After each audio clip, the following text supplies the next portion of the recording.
So students, आज का जो हमारा लेक्चर है वो सब टॉपिक ही है जीन एक्सप्रेशन का। उसका नाम क्या है? Transcription in prokaryotes. Means that कि हम बना रहे हैं, ट्रांसक्राइब कर रहे हैं, डीएनए से आरएनए बना रहे हैं इसमें, ठीक है। और ये काम हम किस में कर रहे हैं? प्रोकैरियोट्स में। यहाँ पर हम इकोलाई की एग्जांपल के साथ इसका प्रोसेस और इसमें सबसे पहले टर्मिनोलॉजीज को देख लेते हैं नेक्स्ट स्लाइड में, ठीक है।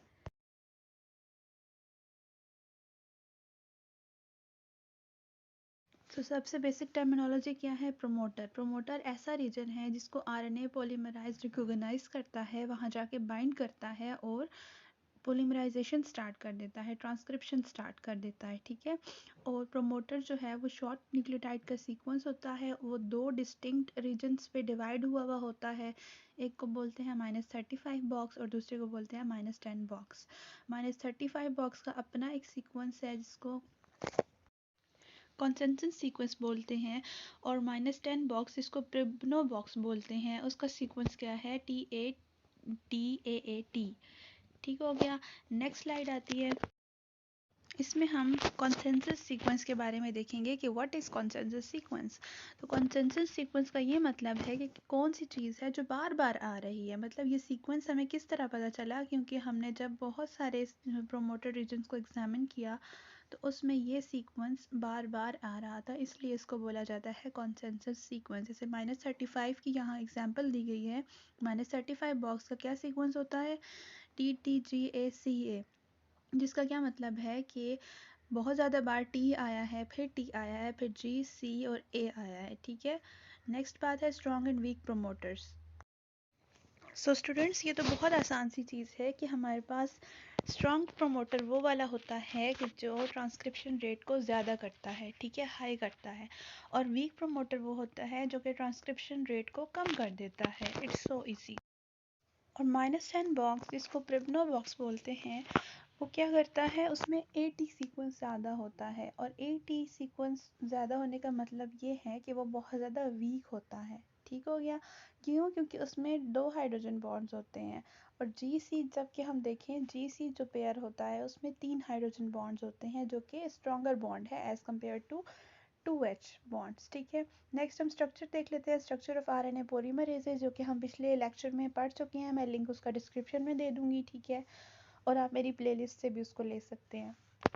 सिंपल सा स्ट्रक्चर यहाँ लिखा गया है कि ये इसके 5 सब यूनिट्स होते हैं। एक बीटा प्राइम जो कि लार्जर सब यूनिट है, फिर बीटा जो कि सेकेंड लार्जेस्ट है, फिर अल्फ़ा, और अल्फ़ा हमारे पास पेयर फॉर्म में होता है, ये थर्ड लार्जेस्ट है, फिर ओमेगा, ओमेगा सबसे स्मॉलेस्ट है, और सिग्मा, सिग्मा जो है वो ट्रांसक्रिप्शन इनिशिएटर है। नेक्स्ट स्लाइड में देखते हैं हम इनके फंक्शंस। सो सबसे मेन और इनिशियल फंक्शन क्या है पॉलीमरेज का? हमारे पास रिकॉग्निशन ऑफ प्रोमोटर, मतलब वो रिकॉग्नाइज जब तक नहीं करेगा स्पेसिफिक साइट को, स्पेसिफिक रीजन को, तब तक वो बाइंडिंग नहीं कर सकता और फिर पॉलीमराइजेशन और ट्रांसक्रिप्शन नहीं हो सकती, ठीक है।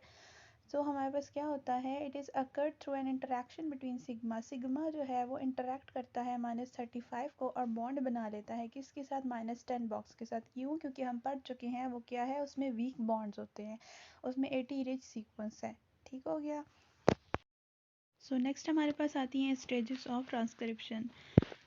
तो ये हमारे पास स्टेजेस हैं: इनिशिएशन स्टेज, एलोंगेशन स्टेज, और number third one is the termination stage. Initiation में स्टार्ट होता है, स्टार्ट मैंने आपको पहले भी बताया है, हमारे पास किस तरह होगा? रिकॉग्निशन होगी, स्टार्ट हो चुका है। हमारे पास प्रोमोटर रीजन के साथ RNA पॉलीमरेज की बाइंडिंग किस तरह होती है? जब वो -35 रीजन को रिकॉग्नाइज करता है, और अटैच किसके साथ होता है? -10 बॉक्स के साथ, प्रिब्नो बॉक्स के साथ। क्यों होता है? क्योंकि उसके पास AT रिच रीजन होता है, ठीक हो गया। नेक्स्ट हमारे पास है कि रीसेंट स्टडी से ये बात पता चली है कि -35 बॉक्स के साथ अगर हम चेंजेस कर देते हैं या उसके साथ नेचुरली म्यूटेशन आ जाती है, तो फिर क्या होता है? फिर हमारे पास बाइंडिंग में इशू आता है। -10 के साथ बाइंडिंग सही से नहीं होती और ट्रांसक्रिप्शन नहीं होगी, ठीक है। और अगर -10 के साथ कुछ इशू आ जाता है तो क्लोज से ओपन प्रोमोटर नहीं बनेगा, इस चीज़ में अफेक्ट आएगा। हर पिछली चीज़ अगली चीज़ को अफेक्ट कर रही है, ठीक हो गया। नेक्स्ट हमारे पास है स्टेप्स ऑफ इनिशिएशन। इनिशिएशन के हमारे पास 3 स्टेप्स हैं। पहला क्या है हमारे पास? Closed complex. क्लोज कॉम्प्लेक्स उस चीज़ को बोलते हैं कि जब हमारे पास आरएनए पॉलीमरेज बाइंड हो गया प्रोमोटर रीजन पे तो एक कॉम्प्लेक्स बन गया। अब कॉम्प्लेक्स क्यों बना है? क्योंकि हमारे पास डीएनए वाइंड फॉर्म में है, अनवाइंड नहीं हुआ डीएनए, डीएनए क्लोज्ड फॉर्म में है। डीएनए की जो इन्फॉर्मेशन है वो नॉन कोड नहीं हुई, अभी वो कोडेड है, अभी हमने उसको रीड करना है, ट्रांसक्राइब करना है, ठीक है। तो ओपन कॉम्प्लेक्स क्या है? ओपन कॉम्प्लेक्स हमारे पास उस वक्त बनता है जब आरएनए पॉलीमरेज बाइंड हो जाता है। उसकी बाइंडिंग क्या करती है? स्टिमुलेट कर देती है क्लोज कॉम्प्लेक्स से ओपन कॉम्प्लेक्स की तरफ फॉर्मेशन हो जाती है। ओके, नेक्स्ट हमारे पास आती है अबॉर्टिव इनिशिएशन। अब अबॉर्टिव इनिशिएशन का क्या काम है, ये क्यों होती है? क्योंकि अब देखिए सिग्मा जो है ना हमारे पास, जैसे ही उसके फ़वाइद जहाँ जहाँ तक हैं वैसे ही उसके नुकसानात भी हैं, ठीक है। अब हमने अभी तक किस चीज़ का फंक्शन देखा? हॉलो एंजाइम का। अब हम देखेंगे कोर एंजाइम। कोर एंजाइम में सिग्मा नहीं होता, ठीक है। तो वो क्यों नहीं होता? क्योंकि सिग्मा जो है वो अबॉर्टिव इनिशिएशन कॉज कर देता है, ठीक है। ये आरएनए के छोटे छोटे फ्रेगमेंट्स बना देता है जो कि यूजलेस होते हैं, जिनसे आगे प्रोटीन नहीं बन सकती, जो कि इतने स्मॉल होते हैं जिनसे इवन के 10 न्यूक्लियोटाइड्स तक के होते हैं, 5 न्यूक्लियोटाइड्स तक, इवन के 1 के भी हो सकते हैं। तो वो क्या, उस इनिशिएशन को अबॉर्टिव इनिशिएशन बोलते हैं, ठीक है। तो स्टूडेंट्स जैसे ही हमारे पास ओपन कॉम्प्लेक्स बना वैसे ही हमारे पास कोर एंजाइम की फॉर्मेशन हो जाती है। कैसे? ओपन कॉम्प्लेक्स फॉर्मेशन के बाद सिग्मा सब यूनिट आरएनए पॉलीमरेज से निकल जाता है और एडिशन ऑफ न्यूक्लियोटाइड्स होने लग जाती है, आरएनए के न्यूक्लियोटाइड्स बनने लग जाते हैं और आरएनए का सीक्वेंस कंप्लीट हो जाता है, ठीक है। इसको बोलते हैं elongation. So students desired sequence को लेने के बाद हमें क्या चाहिए? हमें टर्मिनेशन चाहिए।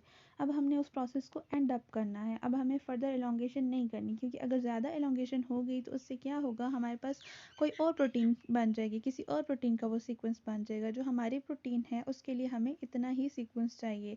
तो टर्मिनेशन का प्रोसेस इसलिए इम्पॉर्टेंट होता है। टर्मिनेशन के दो वेज हैं, एक रो इंडिपेंडेंट टर्मिनेशन, दूसरा रो डिपेंडेंट टर्मिनेशन। सबसे पहले हम देख लेते हैं रो इंडिपेंडेंट टर्मिनेशन को। रो एक प्रोटीन का नाम है, ठीक है। तो रो इंडिपेंडेंट नेम से शो कर रहा है कि इसमें रो प्रोटीन इन्वॉल्व नहीं होती, ठीक है। तो दूसरा क्या है? ये इंट्रिंसिक वन है, मतलब इसमें एक्सटर्नल फैक्टर इन्वॉल्व नहीं होते, इसमें खुद एमआरएनए खुद अपनी क्या करता है, टर्मिनेशन को स्टिमुलेट करता है, ठीक है। अब एमआरएनए में क्या होता है, हमारे पास इन्वर्टेड रिपीट्स बन जाते हैं। इन्वर्टेड रिपीट्स का ये मतलब है कि हमारे पास ऐसे कॉम्प्लीमेंट्री सीक्वेंसेस का बन जाना कि जिनकी वजह से क्या हो जाए, सेल्फ पेयरिंग हो जाए न्यूक्लियोटाइड्स की, और वो रीजन हमारे पास क्या बन जाता है, एक loop like structure, hairpin like structure बन जाता है। और उस लूप में क्या होता है, जीसी रिच कंटेंट होता है। मैसेंजर आरएनए की टेल पर क्या होता है, एडेनिन रिच रीजन होता है, पॉली ए टेल होती है, ठीक हो गया। तो हमारे पास थायमिन रिच रीजन होता है, वो डीएनए में होता है, ठीक है। तो एटी बॉन्ड इस तरह से हमारे पास फॉर्म हो जाता है। जब हमारे पास जीसी हेयरपिन बन जाती है तो उसके बाद क्या होता है, एटी रीजन में वीक बॉन्ड है चूँकि, तो वो क्या होता है, बॉन्ड ब्रेक हो जाता है और हमारे पास एमआरएनए फ्री हो जाता है, ठीक हो गया। Last but not the least slide, हमारे पास सेकंड क्या है वे टर्मिनेशन का, रो डिपेंडेंट टर्मिनेशन। रो डिपेंडेंट टर्मिनेशन मीन्स कि इसमें रो प्रोटीन इन्वॉल्व है, ठीक है। रो प्रोटीन इन्वॉल्व है, रो प्रोटीन क्या करेगी, रो प्रोटीन डिपेंड करती है ATP, ATP dependent protein hexameric helicases, helicases means it cuts that AT bond, ठीक है।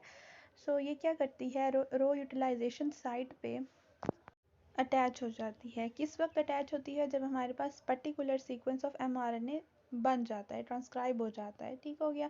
तो अब क्या हुआ है, रो यूटिलाइजेशन साइट पे ये जाके बाइंड हो गई है। रो यूटिलाइजेशन साइट क्या है, रिच रीजन है साइटोसिन का, वहाँ पे सी क्या है, रिच अमाउंट में मौजूद है, ठीक है। वहाँ पर जाकर ये बाइंड हो गई है।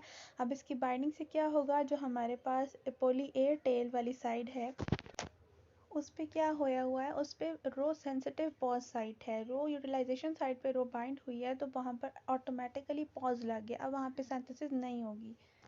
सो ये जो रो प्रोटीन है ना, ये क्या करेगी, एटीपी को यूज़ करेगी और डाउन टू अपवर्ड मूव करेगी, ठीक है। अपवर्ड मूव कर रही है ये एटीपी की यूटिलाइजेशन के बाद, वहाँ जाकर रो सेंसिटिव साइट पे जाकर क्या करेगी, उसको हेलिकेज कर देगी, उसको कट कर देगी। ठीक हो गया। अब क्या हो जाएगा, इस वजह से टर्मिनेशन का प्रोसेस कंप्लीट हो जाएगा और mRNA फ्री हो जाएगा और अवेलेबल होगा ट्रांसलेशन के लिए, प्रोटीन सिंथेसिस के लिए। तो ये था आज का हमारा लेक्चर। उम्मीद करती हूँ आप सब लोग